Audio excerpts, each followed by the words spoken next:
Hey everybody, welcome to the Outdoors Hiking Bob podcast. This is your host, Hiking Bob. You can find me on my website at hikingbob.com. I'm not going to go all details. You guys know this by now.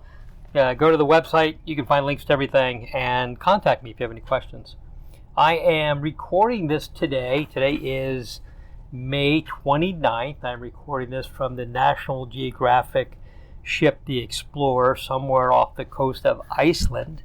And I thought it'd be kind of cool to just do a segmented podcast for this week on my trip up here. Today is Thursday. I left Colorado Monday night, flew overnight into Iceland on Tuesday, and then Tuesday afternoon we boarded ship and started our trip around Iceland. This is with National Geographic and Lindblad Expeditions.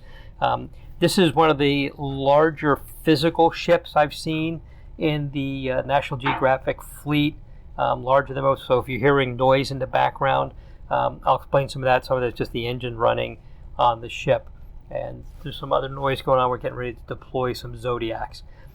Anyway, it's one of the larger physical ships on here, but it still only holds around 100 people, and I think we only have like 75 on board here. So it's a big ship. It looks big. You think it held hundreds of people. It doesn't, which is one of the things I like about being on these trips. So Iceland, pretty interesting place. People are very friendly. The Icelandic language is only used in Iceland. They don't speak, you think they speak Norwegian or Swedish or something like that.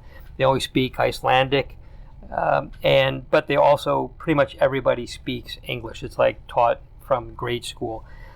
Most of the signs are in Icelandic, but I found out that Google Translate on your phone, you point the camera at a sign, it'll translate it into English, and it works really well.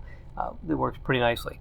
So we started at the town of Reykjavik, city of Reykjavik, probably actually the biggest city on the island, and then on Tuesday night we headed out and started our way around the island. This is an 8-day trip all the way around the island, so I'll be doing other segments of this as we go along. I'll combine them into one thing. We went to an island. There's a lot of islands here with names that are very long, lots of consonants. I don't know how to pronounce them. I'm not going to even try because they'll just sound terrible. But went to the first island or the first port. We pull in and then we take Zodiacs onto shore. Sometimes we have what they call wet landings. They give us long boots to wear, and you have to wade through shin-high water to get onto land. And we went to the highest waterfall of the thousands of waterfalls they have here. Went to the highest waterfall on the islands, and I took many pictures of it. They're beautiful. You'll be seeing them pop up on social media. But by the time you see this or you hear this will already be up on social media. The interesting thing about these is it's a lot of, we go out to visit places, and then we also have programs on the ship with naturalists and geologists and local history specialists, cultural people, photographers. They have National Geographic photographers. They talk about photography and everything. So it's pretty cool. So we did that on Wednesday, I guess. We went there because we left Tuesday night, got there Wednesday. So Wednesday we did that. We went to this waterfall. I took a lot of really cool pictures of it. We got back, and the afternoon was done with some programs, one of which by a photographer, another one by a naturalist, talking about puffins, which is the popular bird on the island. You don't see them in North America. I got some great pictures of it. The cool thing about doing this trip this time of the year is that they get about 23 hours or 22 hours of daylight. For example, on Wednesday, the sun rose at 3:06 in the morning and is set right about midnight. So about 3 hours of nighttime. So it's dark, or I should say it's daylight very late in the day, which is throwing me completely off. Besides having terrible jet lag on Tuesday, because it's a 7-hour flight. We get here at 6 o'clock local time, but at home it was only like 11 o'clock at night. Not my bedtime, and completely thrown off.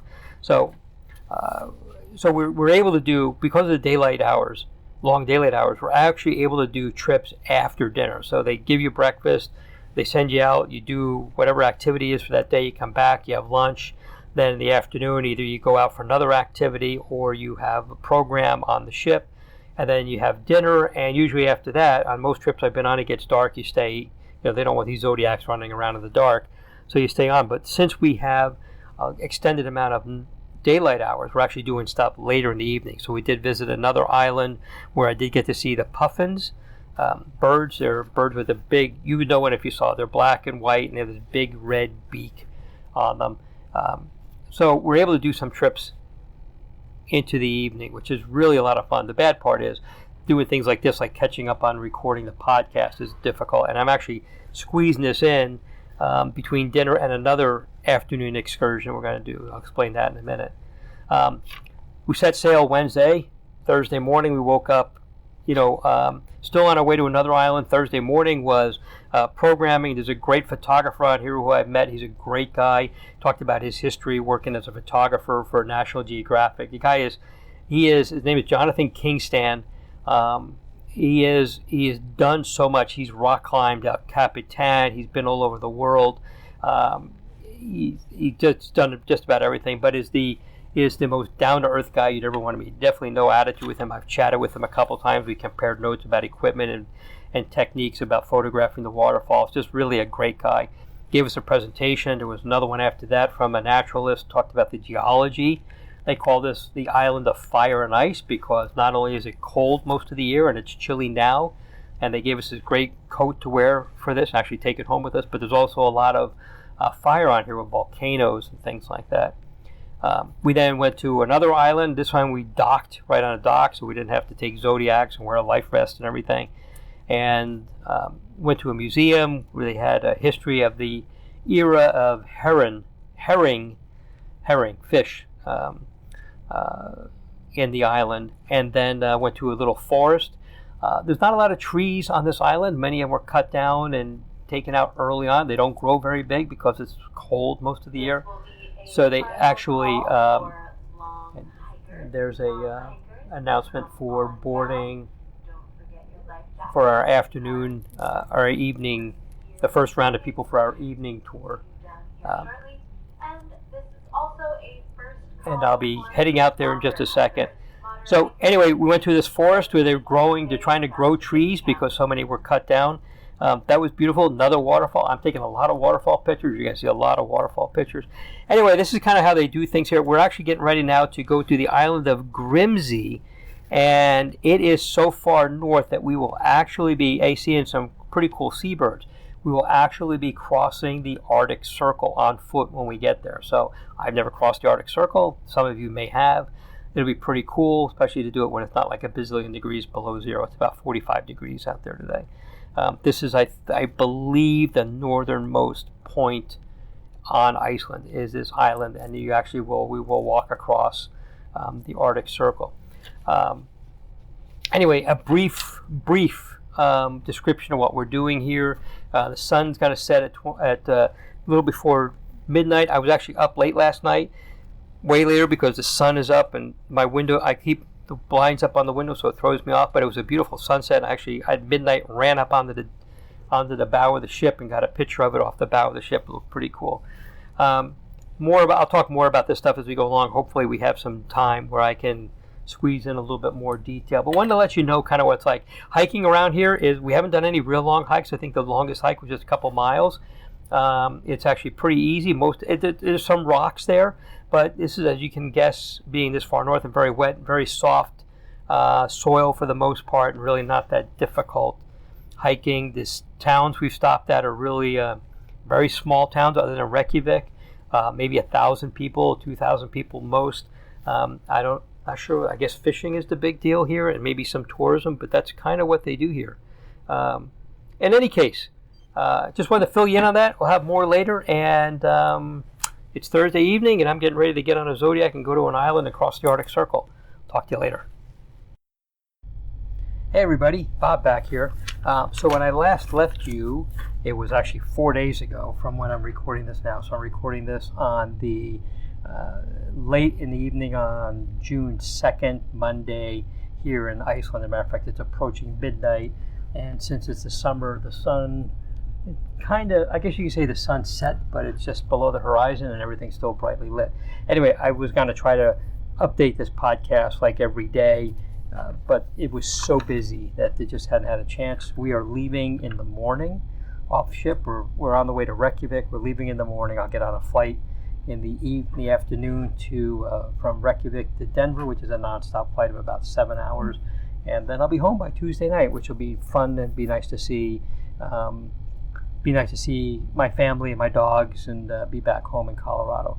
So anyway, kind of a brief update on things. When I left you, I told you that we were going to try and go to cross the Arctic Circle, which we ended up doing. There's an island north of Iceland, belongs to Iceland, called Grimsey. For some reason, it's one of only 2 islands we've been to that I can actually pronounce and don't have really long Icelandic, heavy on the consonants names. But Grimsey is an island north of Iceland that they try to go to when weather permits. And it's just north enough that the weather there is dramatically different than what it might be on the northern coast of Iceland. It's a very small island, and we actually did end up there. So two interesting things about this island. One is the Arctic Circle crosses it, and the other one is that there's a duck that is indigenous to Iceland called the eider duck, E-I-D-E-R duck. It apparently, when it nests and lays eggs, it releases its down, which is apparently the most insulating down on the face of the earth, which is kind of interesting. So what they do, these ducks nest all over the island, and when they nest and they get rid of their down, the people on this island go and it's not the only island they do it at, but this is one they do it at. They move the ducks off of their nest, they take the down and they replace the down with hay, and then the ducks come back and they lay their eggs, breed their eggs or whatever it is they do, and everything works out fine. This down is highly sought after for its insulating quality.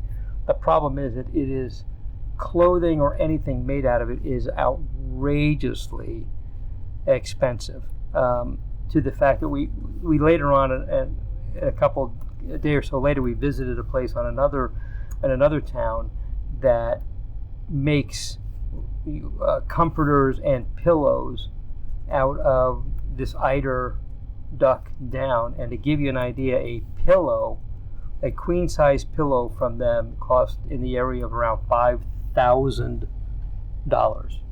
A queen size comforter is in the area of around $12,000, and you heard that right. It is outrageously expensive, and I guess nobody really buys this unless, of course, they have a whole lot of money and they don't know what else to do with. But just crazy expensive.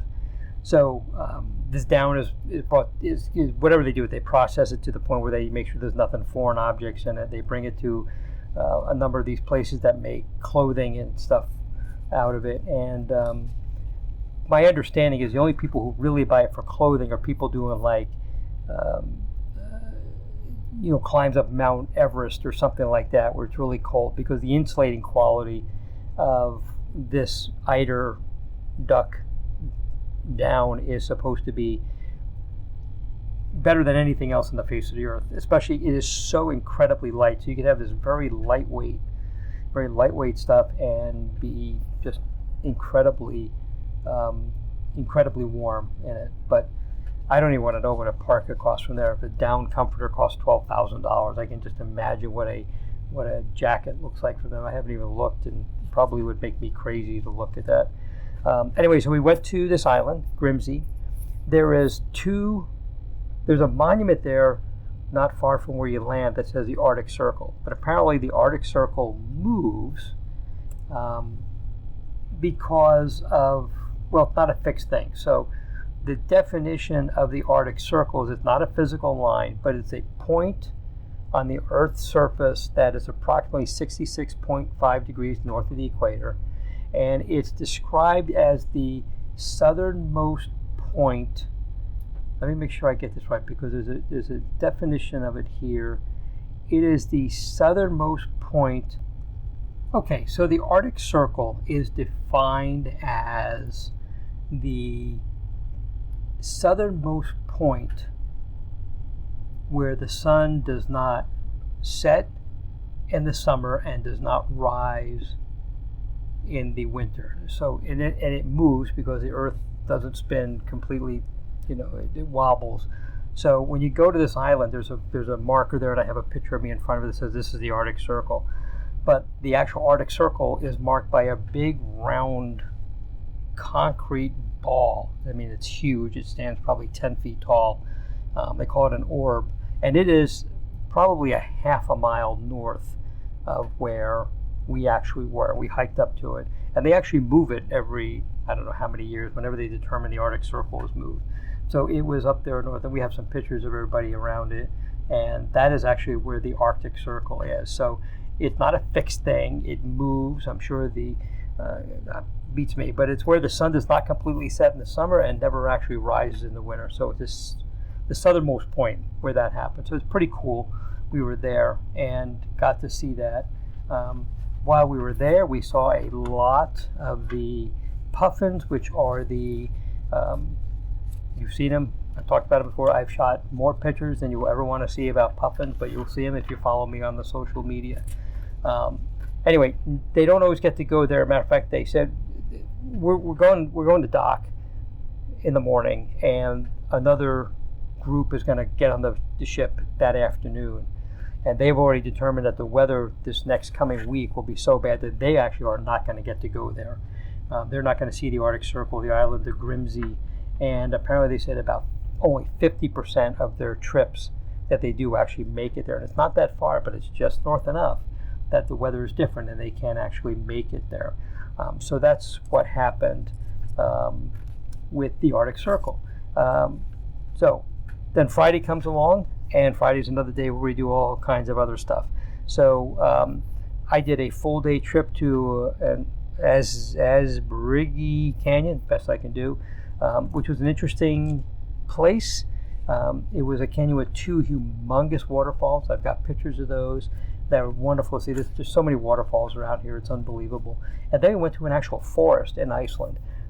Tree growth here is interesting because even in places that have plenty of water, the summer growing season is so short that trees that have been planted, and there's some places we visited where they've been planting trees to try and get trees to grow. Trees that were planted 10 years ago are barely 6 feet tall. They grow very short time, and they really don't get to be very tall. It takes a very, very long time. I asked somebody about lumber they use to build houses stuff. All of that has to come in from Europe someplace. So almost everything like that has to come in from Europe. They don't have enough wood on Iceland to build houses. It must make houses incredibly expensive when you have to ship it all in. We also went to a national park, one of only 4 national parks in the country, where there's a big canyon through there. It was very beautiful.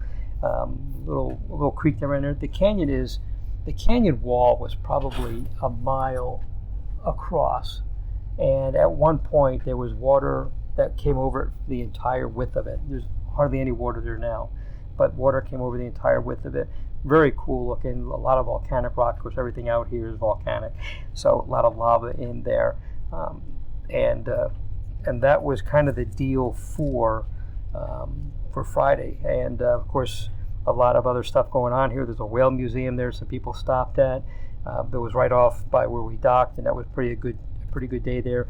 There's always, like I said, like I mentioned before, there's always some kind of program in the evening if we're not out doing something, which I think the trip to Grimsey was the last day we actually did anything in the evening. But we went out there, and this was always some kind of program. We had a good thing about some local music, about what the Icelandic music is like, and it was pretty cool. The staff here is really great.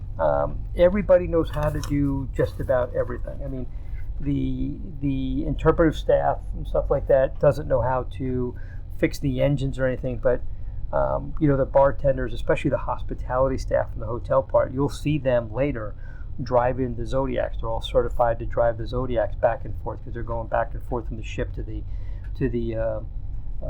docks or the wet landings where you have to wear boots and stuff. They're doing that all the time. They're really pretty cool about that. It's a lot of fun that they all know how to do just about everything. And even the housekeeping staff, some of them end up while we're all eating, and some of them are prepping our rooms for the evening.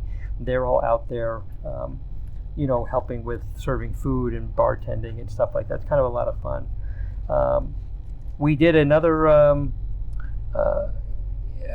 We tried to hike on Saturday. We went to another island, or not an island, but another dock, another little tiny town that has 150 people in it. And this was actually the town where they make the eider down comforters. We tried to hike up a mountain there, which is supposed to have a really nice view from the summit. It was about a 5-mile hike. They hired a local hiking guide. She was awesome, but unfortunately there was a lot of fog that was rolling in, and the trail is pretty easy to a point, and you kind of go up this very narrow trail, and near the top it gets apparently pretty sketchy. There's a lot of hand holding and climbing over rocks and stuff like that, and the fog was so thick at the top that nobody could really see anything, and the guide made what I think is the wise choice to just turn around and come back, so never actually reached the summit. I think she probably on her own could have done it because she's used to it and she's from here and everything, but I think when you're responsible for other people, you probably want to not do that because you're responsible for a lot of people here. Anyway, where the Zodiac's docked on this island, there's a big rock there, and it's called the Puffin Cliffs. It's just covered with puffins. Of course, everybody's in love with the puffins. And somebody asked me if the puffins are to the Icelandic people like pigeons are to people in New York, and they're not. Everybody loves the puffins. They're just beautiful.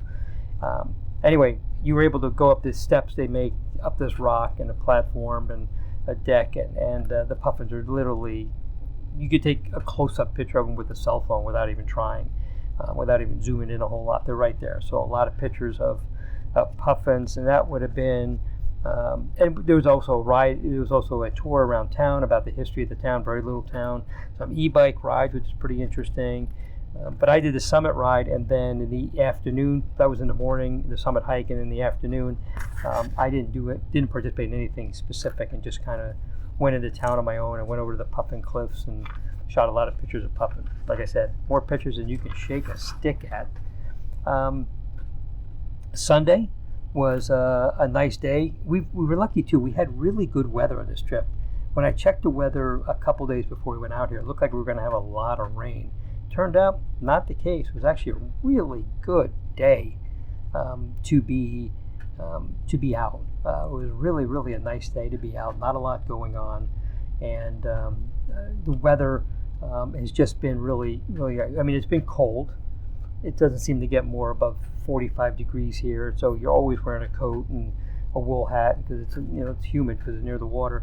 But we actually had pretty good weather. Now, right now, as I'm recording this, as we're motoring towards Reykjavik, and you may hear some noise in the background, we are in extremely choppy weather, choppy seas, to the point where they're handing out Dramamine and barf bags to anybody who wants them, and told everybody to secure their stuff. The ship is really rocking, and we're getting ready to round a bend where we're going to go north towards Reykjavik, and they're telling us it's going to get even worse then. And it is very choppy seas. It's probably the worst seas we've had since we've been out here. We've got a great ship's captain. We've met him a number of times. He's come down and talked to people, and had a chat with us when we have our little happy hour in the lounge before we go to dinner. And but they warned us it was going to be pretty choppy. So tonight's going to be pretty interesting. Hopefully I get to sleep and don't get thrown out of my bed, but we'll see what happens.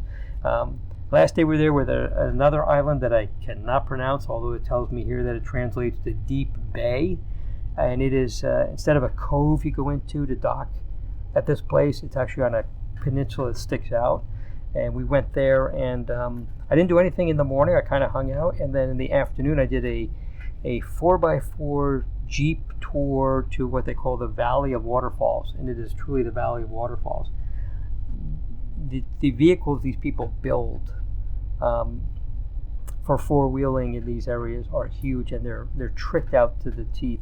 The one we had was a Ford, and it said it was a Ford F-250, but it had a full body on it. It turns out that somebody here went to Detroit and bought a Ford F-250 and a Ford Excursion, brought them here, chopped them in half, and welded the Excursion body onto the Ford F-250. Made a big honking SUV. Tires were 3 feet tall.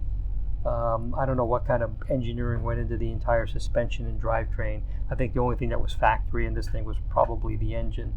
And they have the remote deflate and inflate on the tires. They deflated them when they're going up there because we were fording through creeks and stuff like that. Pretty impressive. And there was a line, this was the only one of those, but there were a line of other SUVs or Jeep type vehicles that were tricked out with the big tires and the remote, the remote air deflate and inflate on the tires and everything. Really cool people. Everybody speaks English. Some people better than others, but we've had a couple of days here where the people spoke really good English. Matter of fact, on the island where I told you they do the eider-down comforters, the person who guided us there was actually from Florida, and she married an Icelandic person, and they live up here, so she spoke obviously perfect English. Her daughter, who was born in Iceland, speaks very clear English too, which is pretty interesting. But I guess you just learn whatever it is you learn as you're growing up. So that was a pretty cool thing. So we did the waterfalls tour. Everything here is wet. You always have to wear rain gear, have rain gear with you. You always have to have water resistant everything because you're always going to get wet. The last couple of days here, the weather was cloudy and kind of dreary in the morning, and then it cleared up in the afternoon. And we have some pretty spectacular days. And right now I'm looking outside and I see beautiful pink and blue skies as the sun is just below the horizon, which is exactly how it lights up the sky. And so we had some pretty good days. This is actually the worst weather day we've had, and it didn't pop up till later in the day. So it actually hasn't been too bad. And then for Monday, on our last full day, we were traveling all night, so we didn't even get to this island called Heme, home island called Heme. Yeah, anyway, Heme sounds good enough. It is an island about 5 miles off the coast, and it is an island that had a volcanic eruption in the 70s, and it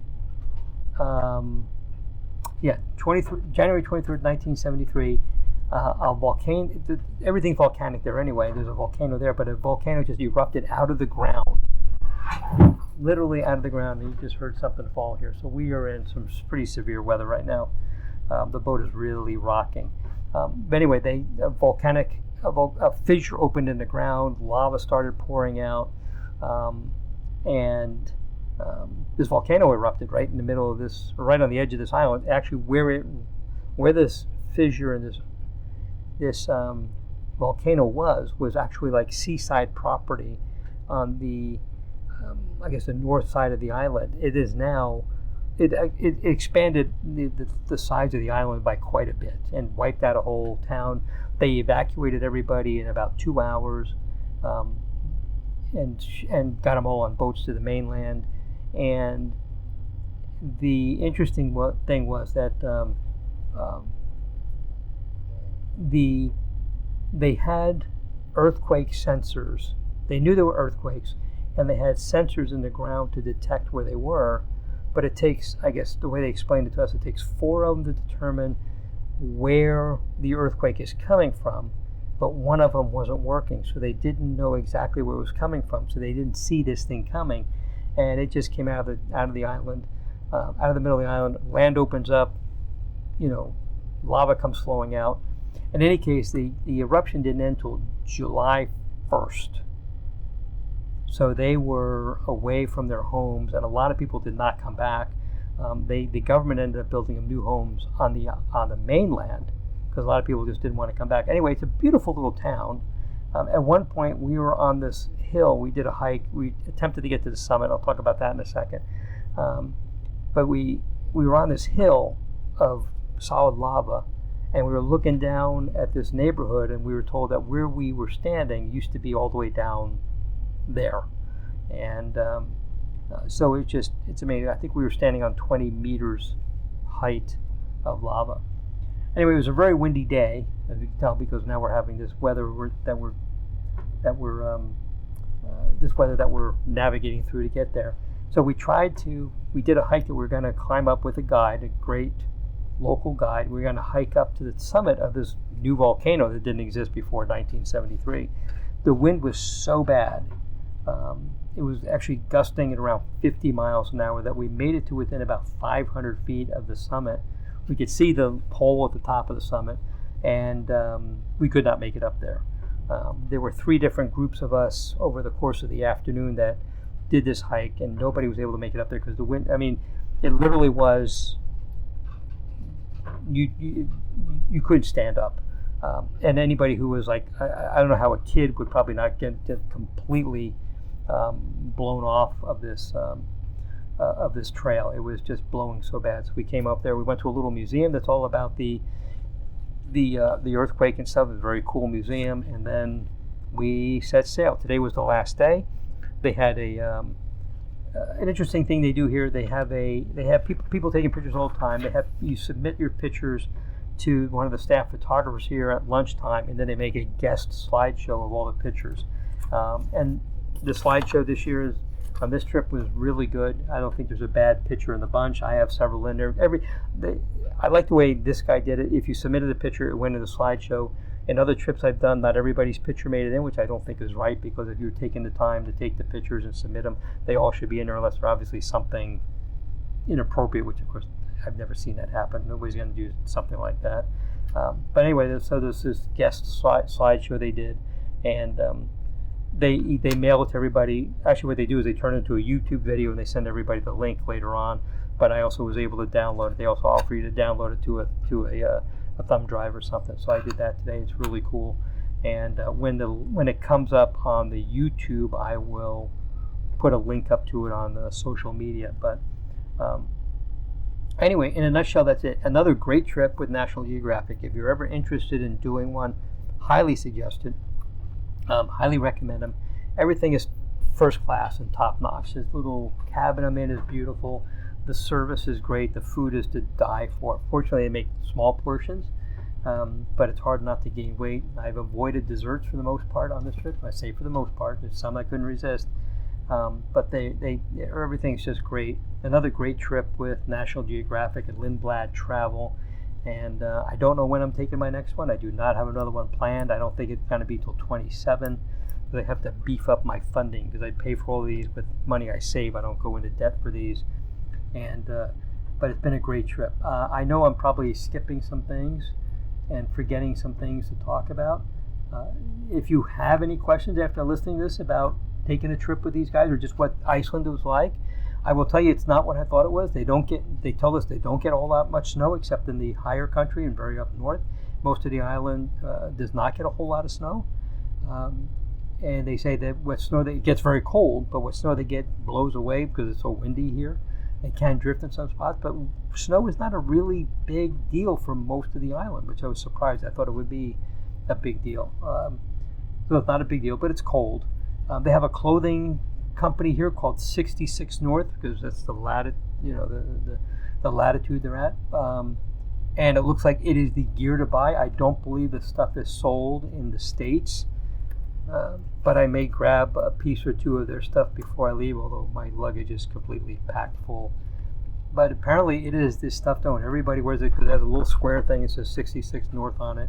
But apparently everybody owns it. Actually, I'm looking at a website, and it looks like you might be able to get it in the United States. You can get it shipped to the United States, so they don't sell it there, but you can get it shipped there. It probably is pretty expensive, so it's probably more expensive than getting it here. But anyway, 66north.com, 66 with the numbers, and check out their stuff. But it looks like it's really good, lightweight, but very insulated clothing, and everybody here wears it. It seems like that's the stuff to wear. So if you're interested in some good lightweight warm weather gear or wet weather gear, it seems like that's the place to go. The 66north.com, and I'm not paid to endorse them. I just see their stuff. I haven't even tried it, but if everybody's wearing it, it's probably the thing to get.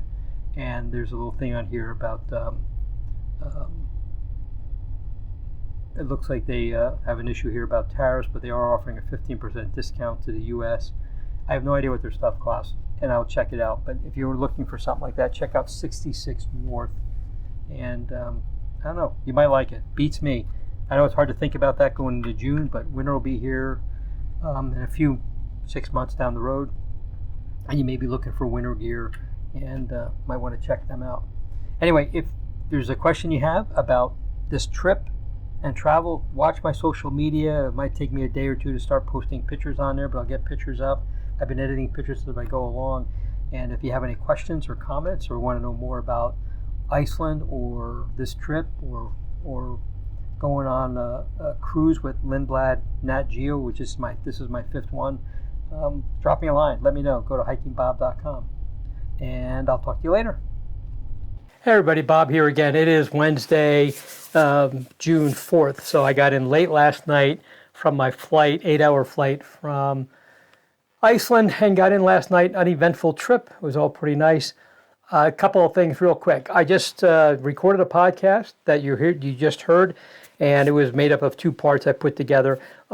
Couple things. I didn't want to go into a whole lot of detail about a whole lot of stuff and just bore the heck out of you all, but I know that there are a lot of questions you might have. You might have questions about the flight and what it's like flying Iceland Air. You might have some questions about experience aboard the ship. You might have questions about the gear we were asked to bring and the list of gear and what we actually used based on the weather we had. You might have questions about what the hiking was like, the terrain was like, the people was like, including on the ship and off the ship and the towns and stuff like that.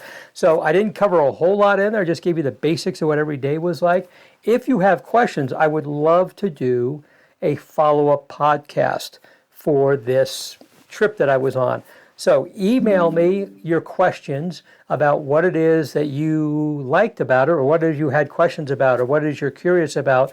And what I'll do is I'll do a follow-up podcast, and we'll address all those questions. This way we kind of answer the questions you have instead of trying to figure out what you all want to hear and what might bore the heck out of you if the last podcast, the one we just recorded, didn't already do that for you. So email me, info, at hikingbob.com. You can also send them to me on Messenger, on Facebook. You can do that also. You can DM me on Facebook Messenger. Just go to the Hiking Bob Facebook page and just send me a message there. I'll accumulate them and I'll answer all your questions in an upcoming podcast.